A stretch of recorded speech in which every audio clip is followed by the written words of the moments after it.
Hey, hey, hey, welcome back. Welcome back to the Virgo channel. Happy birthday to me and happy birthday to the last Virgos. Before we enter into Libra month. Kind of went really fast, didn't it? Virgo month goes super fast.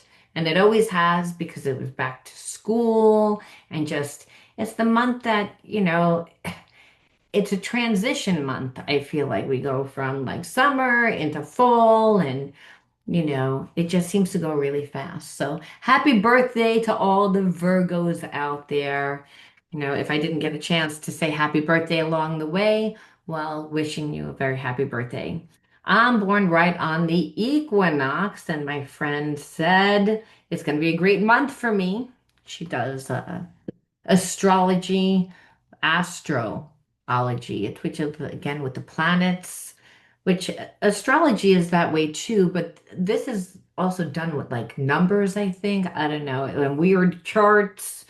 There's so many different forms of divination and I like the different perspectives because the different perspectives, it's not that the reading is wrong, it's just showing you from a different angle. We tend to get caught up in the same perception. And for those of you that are new to my channel, know that I like to dive deep within the readings here because I like to look at the reading from a different perception because we get stuck in a perception of limitation due to what we're perceiving.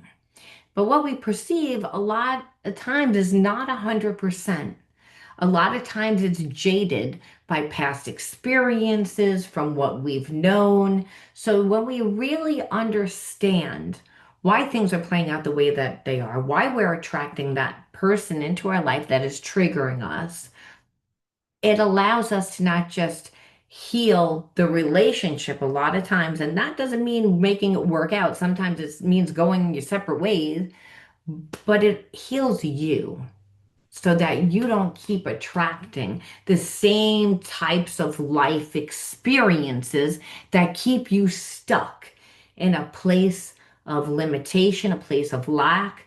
Any lower energy that's derived from fear means you're out of alignment with the laws of God, the laws of love, the laws of nature, and the laws of the universe. See, God made the universe, so the universe has its same energy, which is just unconditional love. And when we are open to receiving and we're happy and we're at ease, we're actually in that same vibration. However, we attract situations and experiences that tend to throw us off that experience. And it's all to help us to evolve. See, the universe brings us what we need, not what we want. We wouldn't be aware. So I always like to start off with looking at the word of the video. The word of the video is always on the first card that I pull out. It's the underlining energy that tells us why everyone's doing what they're doing. Really important when you're dealing with the person that wears masks, create facades and illusions. They have a lot of sabotaging behaviorism, which is what triggers us. So again, it takes us further away from ourselves when we get triggered. Then we're thinking about what did happen, what could happen, what we should do, and we're not in the moment. We have to be in the moment. We have to be in the here and now because that's when we get divine guidance. That's when we really see things. All right, so the underlining energy is release ancestral karma. Let's see what another one is, because we already have an idea, which that idea is, well, when we're asking to release ancestral karma, it means that we have a karmic mate that's coming to us or that's connected to us, that's kind of keeping us stuck in a place of ruminating because this person knows what they should do, but they don't do what they should do. They don't want to do. They have too big of an ego, they have too big of pride, and that is actually what is, like, I feel like is creating a lot of negative energy. So again, the fear is connected to the ancestral karma. So what does that mean? Well, if you grew up with parents that had addictions, if they were nervous and suffered from anxiety, if they had money problems, if they had codependency within their relationship, if they had habits and behaviorisms that are sabotaging. Understand we're all born into collective karma. And then we're also born into our ancestral karma and then our family karma, and then we inherit our own karma. But a lot of times, our own karma is based on the perceptions that came from our family, what we were programmed to perceive.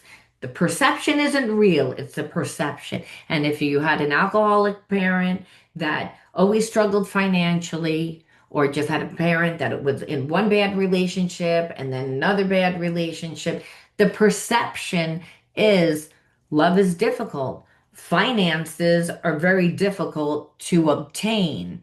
My survival is connected to my money, and again, money has no energy. So it comes back to feeling as if one is not enough, one is not good enough, one is lacking. And that's again out of alignment with the laws of the universe, because the laws of the universe and the laws of God and everything that's in alignment with that says you are abundance. It's impossible for you to not be, because you have the energy of spirit inside of you. So I feel like you're in this energy where you want to release that ancestral karma. And I feel like the person that's connected to you is finally ready to release that ancestral karma. And I don't know why I'm feeling that way. Well, the problem is that this person abandoned you. Now they abandon themselves. That's what happens with fear of ancestral karma. What happens is we get stuck in a perception, and the perception is that this person wants to come back, but they don't think that they can repair it. And they don't think that they can repair it because they abandoned you. But they abandoned themselves a long time ago with whatever the behaviorism was. And that's why they're stuck. With you, you're like, I'm ready to release this person. It's the underlying energy. Even though that they were a soulmate, they disrespected you. They were very selfish. So you know that this person's in a place of regret, but you don't care. You don't want to be with a stubborn person. You just feel like this person, it was either their way or the highway, to the point that they ignored the actual connection and they betrayed you. And they sit in a place of negativity, knowing that they're creating a lot of resentment, knowing that. But they want to trigger you. They wanted you to react. They wanted you to get mad. But all you see them as is a disappointment. That's really what it is. It's like you see this person not for the person that you thought. I feel like you thought that they were a twin flame, and what you're seeing is, oh, you're a past life karmic mate. And you're a past life karmic mate because the entire time you were disrespecting me by, well, again, abuse that's psychological and emotional, that's manipulation. And it kept happening. It's like we would talk about it. I would tell them how I would feel, saying, hey, you need to give me more time.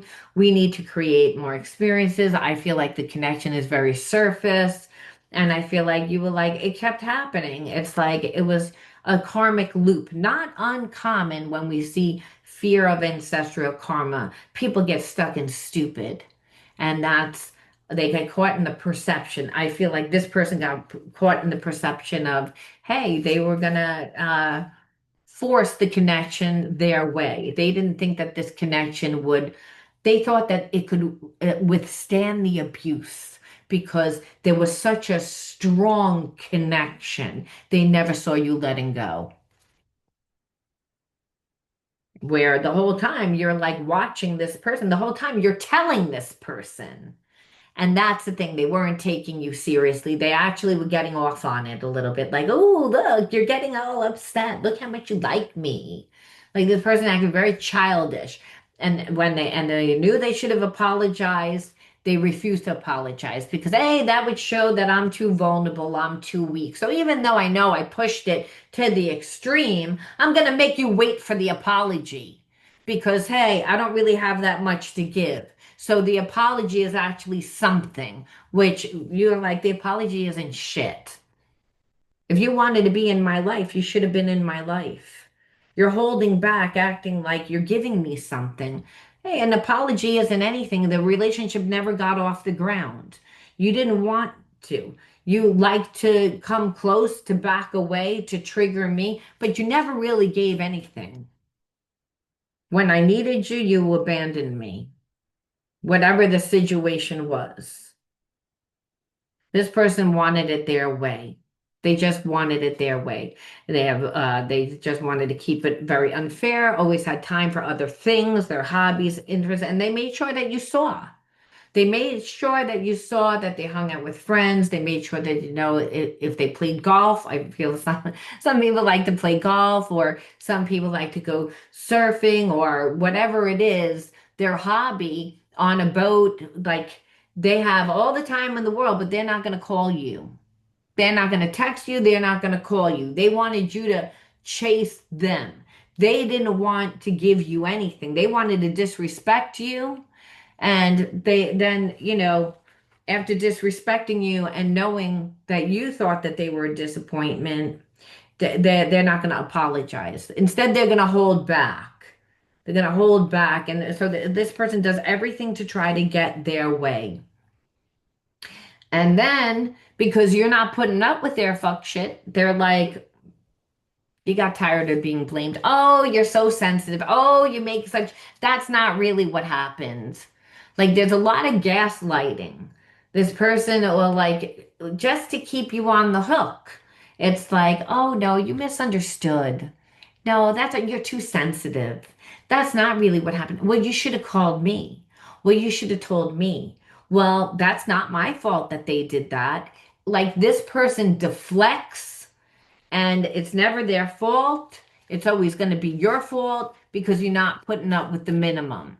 You're seen as difficult, where it's not that you're difficult. You just aren't going to play along with someone that is a disappointment, and that they're dishonest.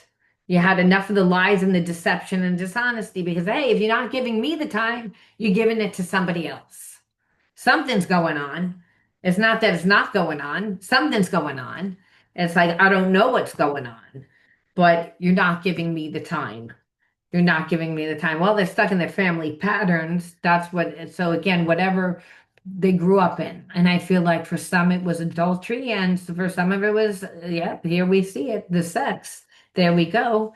It's again like just cheating, random people. So here they have this connection that feels like a twin flame connection. It's that deep. And this person thought, oh, well, you're just going to put up with it. You're not really going to let go.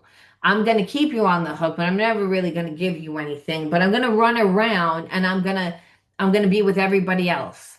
And I'm going to be with everyone else because everyone else is going to give me sex. So, and this is the family patterns that, they grew up in. They watched either their mother or their father cheat, and that parent put up with it. It's like, so one person came in and out. So a very codependent dynamic. That's what this person likes. That's why they're like, it's my way or the highway. My way or the highway, so this way they can run around and do this. And the whole time they're going to be dishonest to you and know that it's unfair. But they're going to say that they're like doing a hobby, but it's not just a hobby. They're running around with people. Running around with people. So now they're in a place of anxiety, and there's a fear of change, and that fear of change is that perception of who they want to be perceived as, and their bottom line is that they're lazy. They're lazy. But all the really not like all the real lower energies we see here. We see lazy, we see liar, we see again their addiction, we see their unfairness. And again, in order for them to perceive that they're someone that they're not, they would love to be connected to someone like you. But hey, you're too sensitive. You're too serious. You're not that fun. You like to you make a big deal over nothing. It's like this person is not validating your emotions. That's how they abandon you. That's why they're a disappointment to you. Because if this was a twin flame connection, hey, they would show up for you emotionally. all this relationship really did was bring out more trauma, whatever the trauma was that you grew up in, to be honest with you. And we're going to look at that, but we're going to see what this person's going to do if they're going to do anything. We have to look and see before we see why. And that doesn't mean you should go back with this person. I strictly do this because, hey, we want to know, is that person suffering? Is that person going to come back? Like, what's, even if, but you should know they're in a low energy. They need to heal. Especially if it brought trauma, this where you're like stuck and ruminating, where you're like, I like just can't move past. I'm grossed out because this was a divine union. It should have been. It should have been. It could have been.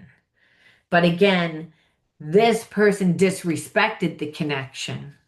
Again, never thought you were going to let go. And they see it as that you never laid it to rest. And being that they don't want to talk about it. It just kind of like until like there's healing, it's not there, the relationship won't.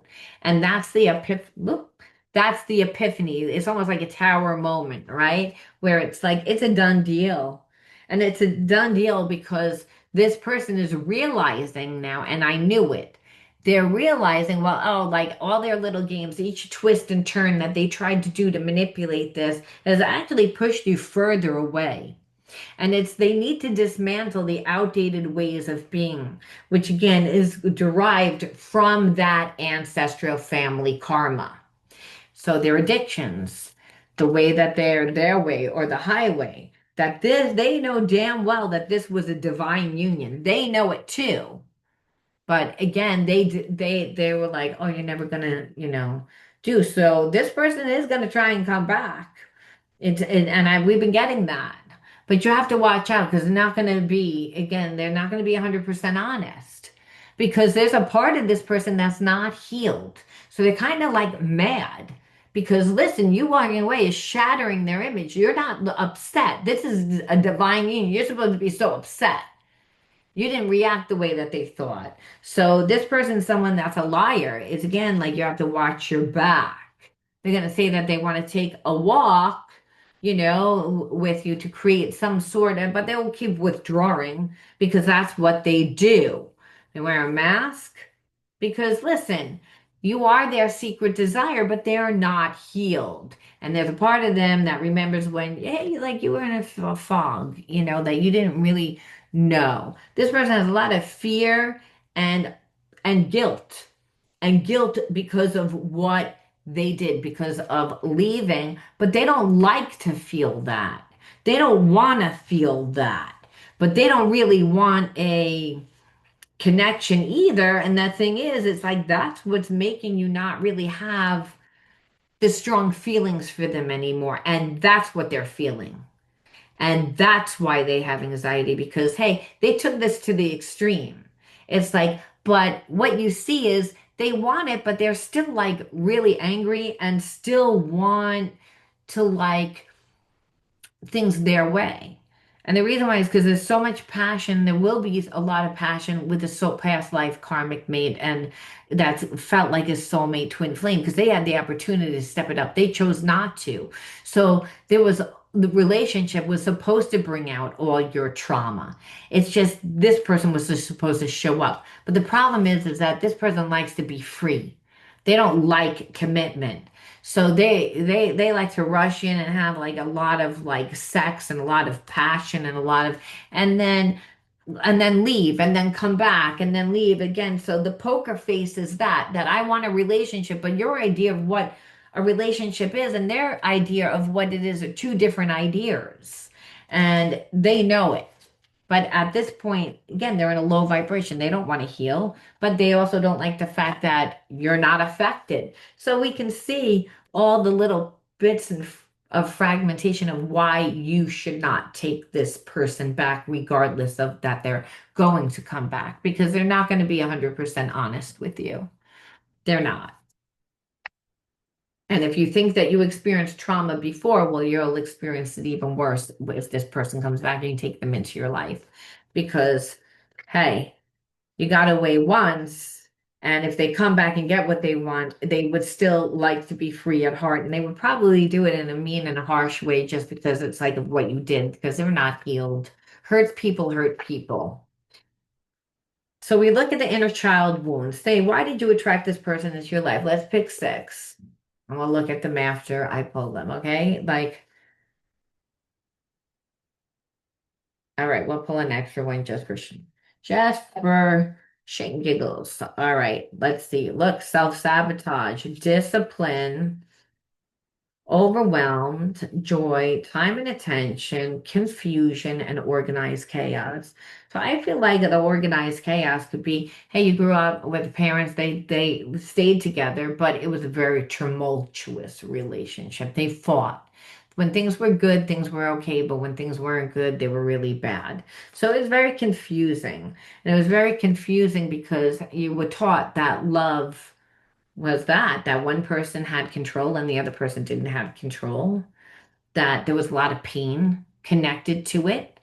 Also, with codependency, there usually is addiction, so that there was not time and attention for you.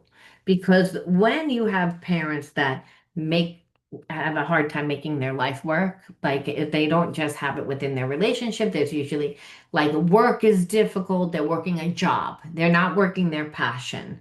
So the focus is on the money. And when the focus is on the money, you know that there's never enough. It's again, everything is derived from the fact that your parents weren't coming from their best self, their higher self. They had low self-esteem. And that's why they got into a codependent relationship. And so it was very overwhelming, the household that you grew up in. Because when things were good, things were good. When things were bad, they were horrible. So life kind of looked like a roller coaster, and where everything would be fine for a certain amount of time, but codependency, there's also a lot of self-sabotaging behavior. And the self-sabotaging behavior is, you know, not putting the time and attention really into yourself. It's like you grew up in an environment where like everything was okay and then it wasn't, and then everybody had to come together and fix what wasn't. And then everything would be okay for a little while, or you just ignored it and pretended that that wasn't even existent. But you still didn't get the time and attention. You still were programmed in an environment that was very confusing. Again, it was like your food got on the table, your needs were met, but it was chaotic because when the mother and father don't get along, it's chaotic. That's the energy. You never know what you're going to get. You become overly sensitive to the environment because you're just a child. You're basing your safety, your truth on the perceptions. And if your parents are not giving you the time and attention, making you feel safe, pouring into you, and they're fighting and it's chaotic, well, a lot of times we're then drawn to that energy. We don't realize that we're holding that energy because it's a trauma that hasn't been integrated. Now the perception is, oh, relationships are hard. Mom and dad love each other because they stay together, but they also hate each other. There's addictions. Dad loves mom, but he cheats. Mom loves dad, or she cheats, or whatever. Like whatever what was going on, because the parents weren't coming from their true self. They weren't living their passion. They weren't connected to other people through the things that they love. They were connected to things that they felt like they had to do. Like, I have to go to this job, and this job makes money, but no one at the job treats me nicely. And they don't, because everything's rooted in how they feel about themselves. See, we don't realize that we teach people how we want to be treated by how we're treating ourselves. So, this is what the environment saw. And because the environment saw that, then there was a lot of anger, and there was a lot of, because the codependency, just because you're with someone doesn't fix the problems. We can escape the problems through being with a person. But if that person, God forbid, dies, if that person leaves you, breaks up with you, and you're not strong within yourself, guess what? Those problems are still going to be there. It's however much energy you poured into self, not the connection, because we're supposed to be balanced. And so when there's codependency, people are usually not balanced because there's one person that we're always fixing. We're walking on eggshells, due to whatever the environment is. And if we're walking on eggshells, then we're not coming from our true self, our higher self. We're more in a survival mode, like watching out to see what's going to happen. And when we go through life that way, we look for problems. We see what we look for. So we have to keep our eye on what we want to create. We want to keep our eye on our creator, God. We want to keep our eye on what's going to connect us to love and passion and to fulfilling ourselves. Otherwise, we're going to be in trouble. And that's kind of why you attracted this person. Self-sabotaging behavior is not that you're deserving, but that you would like this person, like, yes, they could have been a twin flame, but they chose not to step up. You have to go heart over head and see through the illusions, is what Spirit's saying. It's like, and that is what you finally did, and which is why you're releasing the ancestral karma, because you're saying, I'm not going to wind up in a codependent, chaotic connection where I watched that. I watched my parents hate each other. They loved each other, but they hated each other. And a family that plays together stays together, not one that's held together by trauma bond, which is lack, limitation, not having enough, or is addiction, and everyone needs to fix that addiction. No, we come from our true self, our higher self. It's our connection to our to a God. It's our connection to humanity. That's how we become the expression of love. That's how we co-create, regardless of what's happening. That's how we can keep our eye on the prize, even when our faith is low. It's like we stay consistent. We show up. We show up. We show up. And again, God makes a way where there is no way just for you. It's like that's the promise. But we self-sabotage when we're on a rescue mission because that's what we were taught. We were taught that love means self-sacrificing. Love means, to fix it, that you show up regardless. But after a while, when the person wants to continue to drink or continue to cheat or continue, when do you honor yourself? Is what Spirit says. So let's see how we have to transmute the negative energy, because just because we know why we attracted this person, Spirit says, well, how are you going to embody the new consciousness? You got to embody the new consciousness. Otherwise, that energy isn't clear. So Spirit says, first and foremost, acknowledge what you have already overcome in your life and go with conviction that you're a strong person, that those weren't mistakes. Those were experiences to help you grow strong, to help you become wiser, to help you become more like to evolve. You can't know love unless you know pain. You can't know what you want sometimes until you know what you don't want. That's how you get real clear on what it is that you do want, Spirit's saying. Is again, and know that there are no limitations for you. The only limitations are the ones that you put on yourself, which a lot of times that might not seem like a big deal, but when you come from a codependency toxic relationship, it actually is. You have to reprogram your mind. You have to believe that you can do it. So you put little affirmations up, and guess what? If you need bigger therapy, well, then you seek out someone that's a brain-based therapist, someone that's going to help you really change the structure of your mind. You can also do shadow coaching to start to say, again, is this a bigger thing or is it not? We have to start where we are. So we might want to utilize something that's $7.99 on YouTube that gives inner child healing, shadow healing, reparenting, and all the healing modalities to help you heal the effects of trauma. And guess what? You get to a certain point and you say, I want more. I can then refer you to someone that's a brain-based therapist. That's how it works.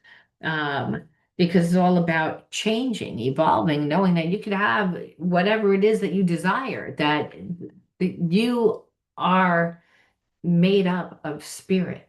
And spirit says that you can have whatever it is that you want. You have my power. There's no separation from you and your creator, which means that you can create your own heaven on earth.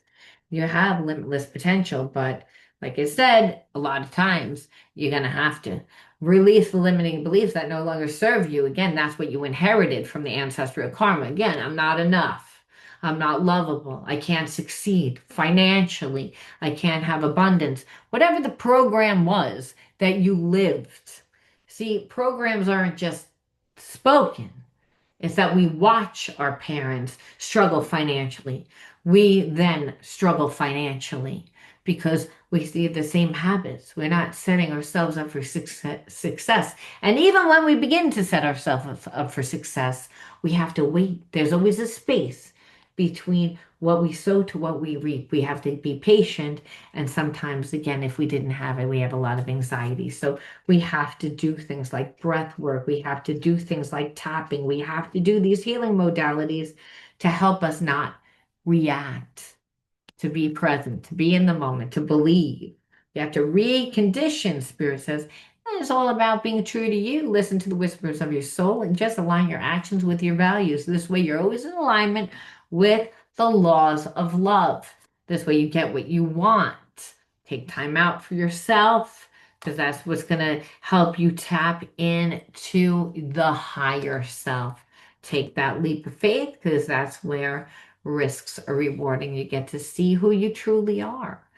And that's really, Spirit says, for you, it was just about learning how to love yourself, knowing what you deserved.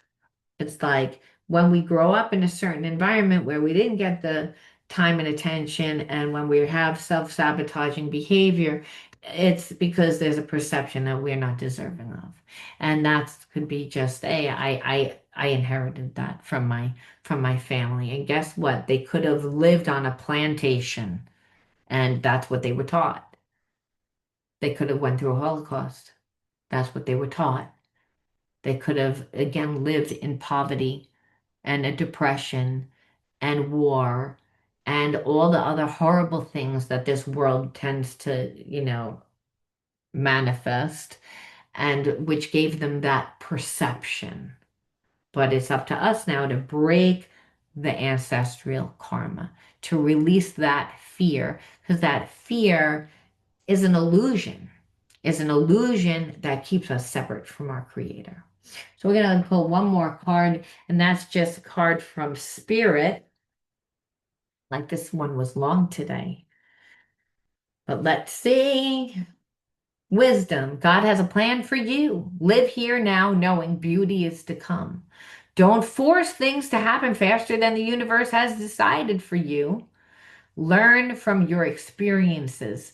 Take small steps in faith and succeed thanks to all your efforts. So that's a beautiful message because, again, Spirit says, again, to just be on your path. Sometimes when things aren't happening and someone comes into our life, we're willing to give that person a chance because we say, oh, well, nothing's going on in my life, or maybe this person will bring me some luck, or maybe I can get my mind off of it. Spirit says, don't do that. Don't rush anything. Don't try and make it happen. Just do what you're doing and believe. Release the limiting beliefs that no longer serve you. And that happens from doing. Mastery comes in doing. Be interactive.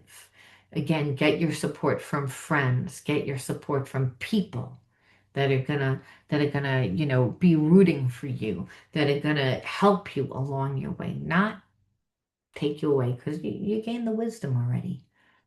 And that's why you're releasing the fear and ancestral karma. And that's a beautiful thing because now you get to be in a relationship that is fulfilling. It makes you feel whole, not because it's codependent, but because they give you the love and the support that allows you to reach your full potential. This person would have never let you do that.